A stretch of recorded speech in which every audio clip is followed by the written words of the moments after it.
Hi guys, what's up? It's Greg Strzavosty with the Find Your Film podcast. This hopefully will be more of always pop in and out of this podcast, but there will be a lot more popping in to this podcast for Find Your Film because just with recent events, I've decided to really focus a lot of my attention to this podcast. For people who subscribe to Find Your Film or have been subscribing, thank you so much. A lot of my coverage here will be focused on filmmakers. This will be a filmmaker-centric podcast. Hopefully, moving forward, there will be a lot of director interviews on Find Your Film. I want to know some of their fellow directors that they admire, their education, some insights on the filmmaking process, possibly what are the most important parts of being a leader as a director. A lot of questions I have for filmmakers that will be available here on this Find Your Film podcast. Plus, I will start. I promised the guys, I promised Bruce Perky and Eric Holmes that we're going to start covering physical media as well. There's going to be some physical media coverage here on Find Your Film, along with movie recommendations from the directors. And hopefully there will be more engagement on this podcast. But I've been a huge fan of film since I was a kid, like many of you. And as now in my mid 50s, a lot of the stuff that from my youth are coming back, a lot of memories. So a bit of nostalgia and hopefully new insight will be infused into this Find Your Film podcast, which is part of the Cinematics universe. Speaking of that universe, I talked to Eric Holmes and Bruce Perky, my co-hosts over at Cinematics. And for Find Your Film, we will start doing a project which starts June 1st, 2026. Every month, we will pick a director on Find Your Film, a director that we want to learn more about and see more of his or her films.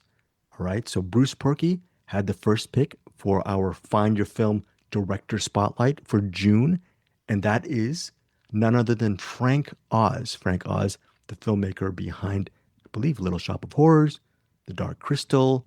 I don't have the IMDb thing in front of me right now. I think he did The Indian in the Cupboard, all that stuff. Bowfinger, he did, I believe.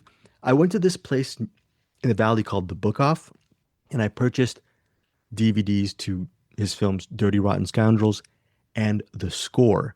So far, I have Dirty Rotten Scoundrels and The Score as two of the DVDs, two of the movies I will see.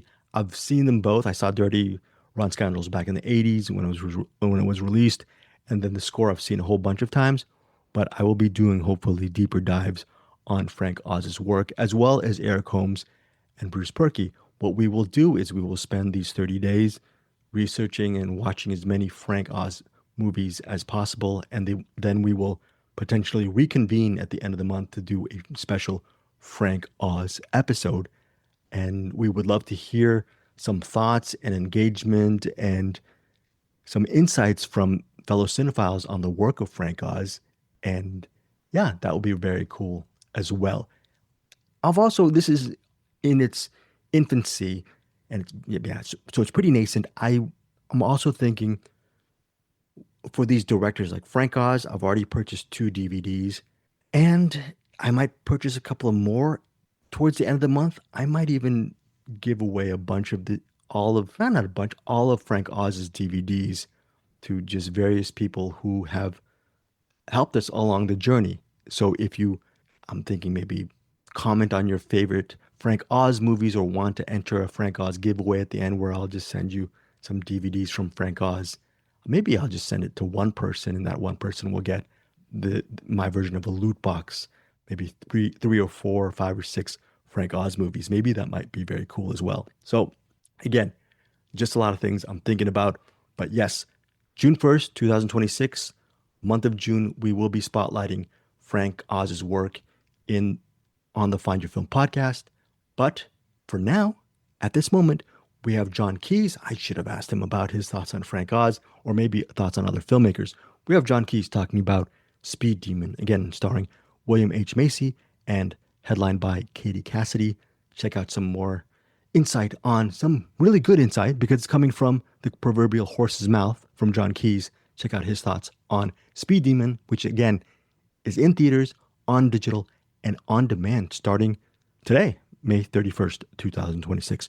Thank you guys so much for your support of Find Your Film and, of course, Cinematics and I'm trying to think of a really great catchword for Find Your Film moving forward. Just keep watching great movies or whatever. Just have a great day and tell me what you think of Speed Demon and share some of your favorite Frank Oz movies or thoughts on Frank Oz. I will leave my email in the show notes, but it's info@findyourfilms.com. We'd love to hear your take on movies like Bowfinger, What About Bob? I still haven't seen What About Bob, but yada, yada, yada.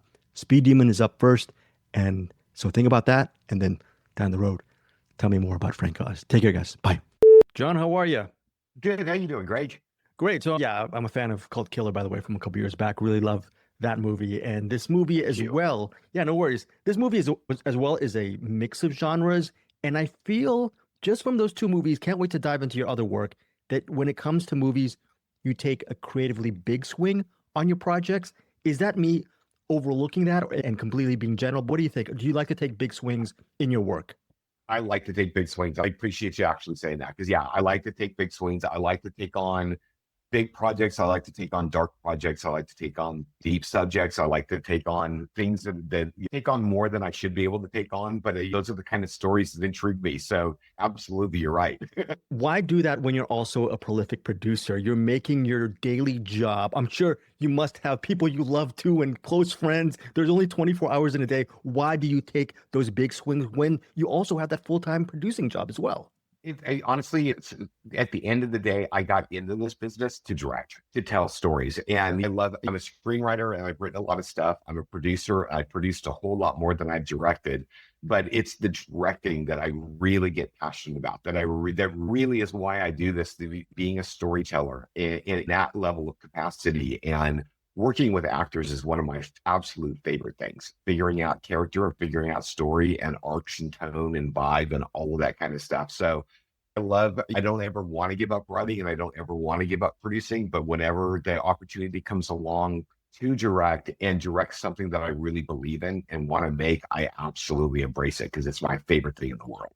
Katie's character in Speed Demon is not a cut and dry character. It's a very layered character. So as a filmmaker, what was that collaboration like with Katie in regards of shaping her character or collaborating with her? Are you hands off? Are you hands on? Where do you land regarding that collaboration for this particular project? Yeah, for this particular project, I've always been, from my very first movie 25 years ago as a director, I want to be there for the actors as much as those actors want me to be there for them. There are actors that really love the subtext and the backstory and diving into all of that. And I love that. I'm a storyteller. So of course I love delving into that with them. And then I've worked with other actors that are like, let me just show up and do my job. And I'm like, okay, cool. And then the direction becomes talk faster, talk slower type of thing. With Katie in particular, Katie's somewhere in the middle. Katie wants to understand subtext and she wants to understand backstory, particularly with a character like Sister Lou that's dealing with all of these different addictions, loss of faith. And I think she was trying to figure out the way into her character because that character goes 180 degrees through the course of this movie. And I keyed in on this scene when she's talking with Father Novak about her addictions and it's a moment of clarity for an addict to recognize who they are and what they are and their inability to actually stop. And she says, there's times when I feel like I'm possessed. I'm a recovering drug addict and I've been in recovery for a very long time. And so we used that scene as her in because I remember for myself, I remember those moments of clarity and those lies that we would tell and the things that we go through and tell ourselves as addicts, and then the awareness and the inability to get out of it. So I share her. I spent a tremendous amount of time talking about my own story and then about Sister Lou's story and found those things. And as we spent that time together and she figured out how to approach that scene, it then informed everything else for her in both directions. And then it became a very easy job for both of us to understand where we were at in the story and where her arc was at. Don, so on that level, do you see Speed Demon, I suppose, as more than an escapist genre film? Because when you think of Speed Demon, that's a reference to the train. It's a reference to the demon.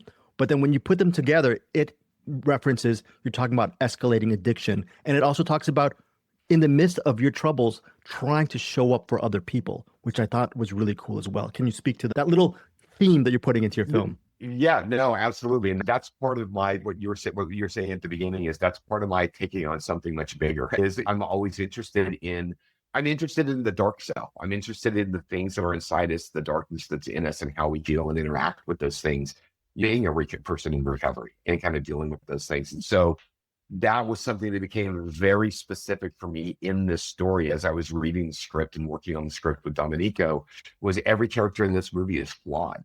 And every character in this movie has their own inner demons. And it's how they address that and how they overcome that and how they face those obstacles and hurdles. Those are always things that I think are prevalent in a lot of my movies.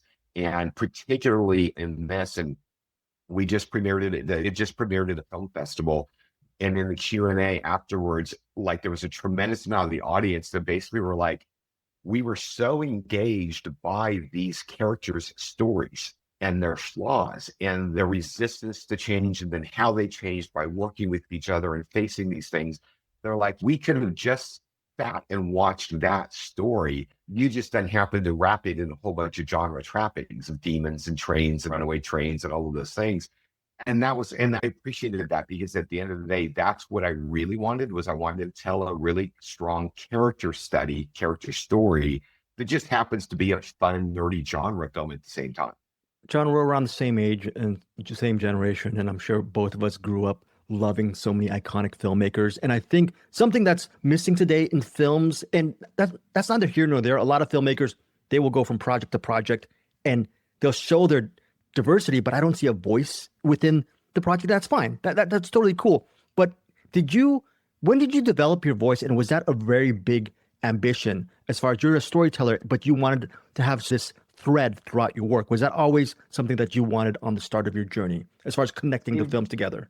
I think it became, yes, from the first movie, my first movie, American Nightmare, which was a very large ensemble piece with a lot of characters and such, that also we got to spend time with the serial killer in that movie and understanding who the serial killer was as well. So that part of it, the delving into the shadow self, the dark aspect, that's always been something that's prevalent to me. Early in my career, I was also just taking on a lot of jobs just to be able to keep working. So there's movies in my repertoire that from early on that don't necessarily address all of that in the same way that I do now. But I think it was probably The Harrowing. What's that, 10 years now, maybe a little longer. But The Harrowing was probably the movie where I feel like I finally found my voice with everything that I learned. I came into filmmaking late. I never went to film school, never even intended to be a filmmaker. So I was learning as I was going, and I still continue to learn every day. But I think The Harrowing was where I really found that voice and really started to assert myself in that way with the movies that I direct. That's amazing. And watching this movie, I'm thinking, what is the hardest part? What was the hardest part of making this movie? Because there's just so many things that as a viewer that's being thrown at you, I think in a good way. But I want to know the other side. We're having fun. I'm sure you're having fun too, but you're climbing a different mountain than we are. What was that biggest mountain for you? Honestly, it's funny. Everybody, from cast to crew, everybody on that movie was phenomenal. And everybody embraced what we were doing on a very fast schedule. And they really wrapped their heads around it. So what could have been a lot of obstacles and you get into tight spaces with people and it starts to get hot on a set and all of those kind of things. People can start to get grumbly. We didn't have any of that. And the hardest part of making this movie was the fact that we were jumping back and forth between two train car sets. We had one train car set, which is all of the first class cars and the bar cars, and we had the coach cars, and we would have to jump back and forth. I jump to the coach car while they're redressing the first class car. Then we jump to the first class car.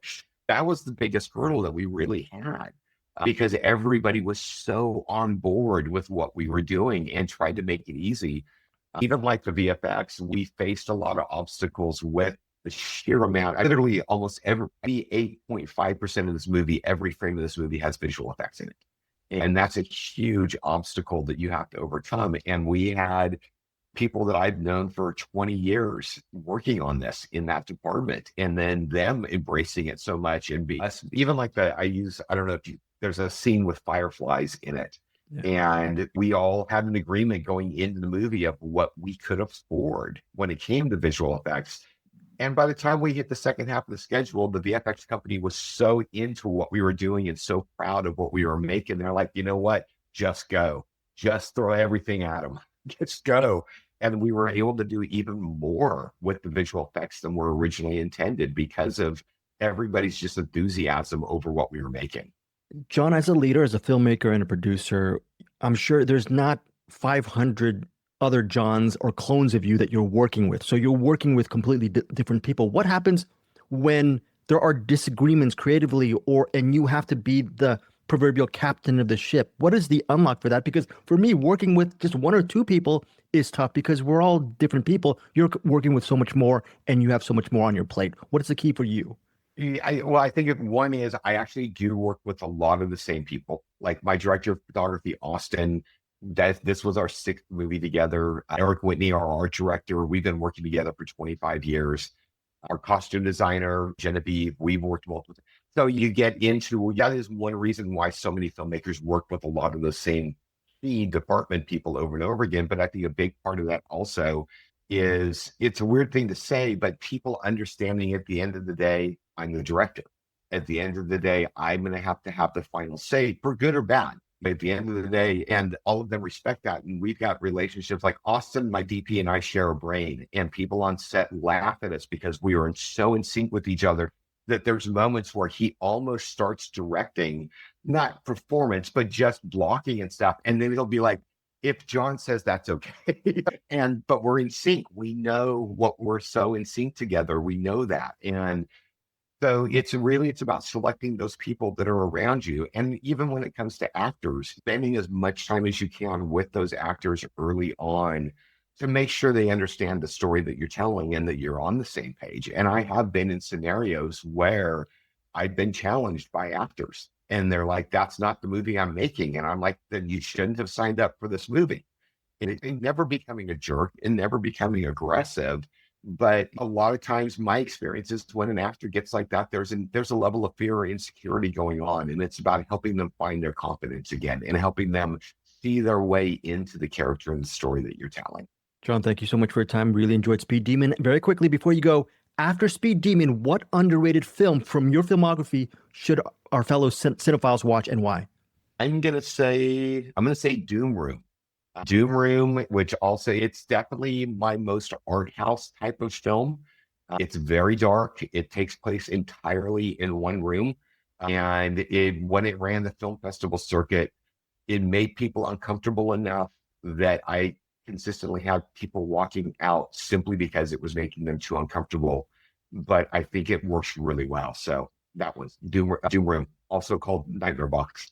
Great. Thanks again, Jon, so much for your time. We're looking forward to interviewing you for the next one. Considering your output, I'm going to probably interview you in about a couple more months, right? So I hope so, Greg. This was wonderful. I appreciate it. Hey guys, what's up? It's Greg again. I decided I have all these ideas in my head which never get really fulfilled. So while I'm still on the mic, I'm going to just add a little bit of a quick segment on my beginnings as a writer or a journalist or a reporter, whatever you want to frame, however you want to frame this. So I can give you a little bit of context regarding Find Your Film, and if you guys care, you'll have a little bit more insight on who I am, what I'm about, or what I'm not about. Okay, so this is just going to be a couple minutes. I started writing, or I've been a lifelong cinephile, but my start in entertainment reporting started back in either late 1990 or early 1991. My first ever interview was for this director named Bernd Amadeus Capra, and he directed this little known film called Mind Walk. Have you ever heard of Mind Walk? Movie stars the late John Hurd. It also stars Sam Waterston, and I believe, I don't have IMDb right up now with me, I think it's Liv Ullmann who is the co-star in Mind Walk. Yes, Liv Ullmann, Sam Waterston, and John Hurd. By the way, speaking of John Hurd, have you ever seen Cutter's Way? Amazing, amazing film. But Bernd Amadeus Capra is the first person, from my recollection, that I ever interviewed. And interviewed him after a screening of Mind Walk. From my recollection, it's just a bunch of people walking and talking. I don't specifically remember where it was. I believe it was set on an island. And yeah, I was looking at I was looking at ways to purchase it on DVD or digital, and currently, as of this recording, it's not available on digital. I looked up on Amazon. If you want to purchase it on VHS, it's around $33 on Amazon. And so I will say this though, if you look up Mind Walk on YouTube, there might, yes, that's what I remember. I remember one of the filming locations is Mount St. Michael or Mount St. Michel. Is that how you pronounce it in French? It was filmed on that island, and it's a bunch of people talking about life and the universe and physics. And I definitely want to rewatch it again because that's technically one of the first movies I'd ever covered. I interviewed Capra after the screening at Melnitz's Hall over at UCLA. I had my little trusty tape recorder, and I don't remember the conversation, but I went back home to my apartment and transcribed the interview for an article at the UCLA Daily Bruin. And that was, I believe, one of the first articles I ever wrote for that newspaper, that college newspaper. I was an entertainment reporter for the UCLA Daily Bruin from around 90-ish to 93. I graduated college, graduated Bruin in the summer of 1993, and then went on to do some work in the entertainment field. And I've been doing that work since 93. And here we are in the year 2026. And yeah, Mind Walk was the first one. Burnt Capra, I do remember him being accommodating and nice to me. Just what is it, bright-eyed, bushy-tailed Asian dude with a recorder trying to mumble his way through an interview. It was a nice first ever interview. And the first celebrity I had ever seen was during my years in Minnesota. I lived in Edina, Minnesota. This is apropos of nothing, by the way. Edina, Minnesota. First celeb I'd ever seen. The late, what's that guy's name? The guy who played Bosley in Charlie's Angels. Was his name David Doyle? I'll look that up right now. But after seeing, I believe, David Doyle in Charlie's Angels at this Minnesota parade, I said to myself, is there a way I get to interview movie stars or actors? That would be a great, yeah, David Doyle. He played John Bosley in Charlie's Angels. So these are the the fading memories of a mid-50s podcaster, reporter, first person. I'd seen David Doyle, first person I ever interviewed, Burnt Capra for Mind Walk. I will be posting a little bit of these little memories at the end of these Find Your Film podcast interviews just for reference. And I will also, during this journey, give you some hopefully value added stuff, like maybe directing books that you guys should read as far as insight. A lot of these directing books I have are from the filmmakers themselves. I buy them either full price or at bargain bin stores. I like obscure filmmakers, and I want to collect as many director autobios as possible, and I'll give you guys more information on that as well. But for now, I hope you guys really enjoyed Speed Demon, and if you are interested in a walking and talking movie set in Mount St. Michael, that island with John Hurd, Sam Waterston, and Liv Ullmann, Mind Walk might be an interesting movie. It predates, by the way, Before Sunset. I don't remember Liv Ullmann and Sam Waterston doing a Julie Delpy and Ethan Hawke sort of thing. I don't remember that whatsoever, but I do remember a lot of interesting talking. And I remember not being bored. I remember not being bored and enjoying the film enough. Let me see what it got on Rotten Tomatoes right now. I know what can I say about Rotten Tomatoes? I should be using Letterboxd right now, but Mind Walk, Rotten Tomatoes, it's better. I'm not better. It's better for the eyes. I know the rating immediately when I look at Rotten Tomatoes. Yes, check this out. Mind Walk, released 1991. Is that Ione Skye in that as well? I see a picture of, yeah, Liv Ullmann, and I don't know okay. 9 reviews for Mind Walk, 78% tomato meter. Audience, however, over 1,000 ratings, that's 88%. So maybe Mind Walk might be not available on digital, not available for streaming or DVD, physical media, or if you want it, you can go to Amazon and pay $30 for a bleeping VHS copy. 88% of people of those 1,000 ratings really enjoyed Mind Walk. So it might be one of these forgotten gems or movies that you should check out. All right. So That is Speed Demon. And also check, possibly check out Mind Walk, check out Speed Demon, and of course, Doom Room, which Jon Keeyes mentioned at the end of his interview. So Doom Room, which, where was this? I'm trying to look it up on Rotten Tomatoes right now. But anyways, yeah, take care, guys. I've been blabbing enough. Hopefully, you guys will join me, Bruce, and Eric this month in June for our journey into the works of Frank Oz. And take care, guys. Thanks. Bye.